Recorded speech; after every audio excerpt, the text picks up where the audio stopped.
We're getting even deeper into the mysteries and joys of classification. The main point here, I hope, is that classification is both an abstract exercise or way of looking at the world, and more importantly, one of the primary ways in which our users look at us. Classification or organization of our collections is what users see and interact with once they walk through our doors. What do our users see when they use our collections? What messages, obvious or not so obvious, are we sending through our organizational patterns? These are not questions to be taken lightly. Somewhere earlier in the course, I mentioned that at one time a certain percentage of the population did not even exist within the Dewey classification system, a system that is used in almost every public library in this country.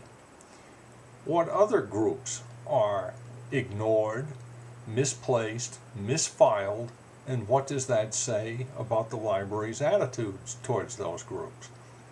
Do we really think that people do not notice the way in which they are treated?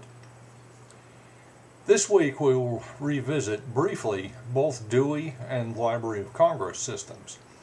They are, after all, the two most widely used classification systems in the United States, and in the case of Dewey, either in its own right or through UDC, worldwide. The other two classification systems we'll look at have been widely influential. The Bliss system, although originating in the United States, is currently used by two of the great universities in the English-speaking world, which says something, I think.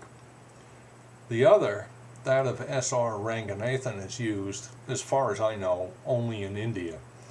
But Ranganathan's influence on other systems has been enormous, as we shall see. Besides which, this was a good opportunity to introduce you to Ranganathan's laws, had you not already met them. Study them carefully. In the end, almost all questions in library land can be solved through judicious application thereof. And so, onward into the lecture.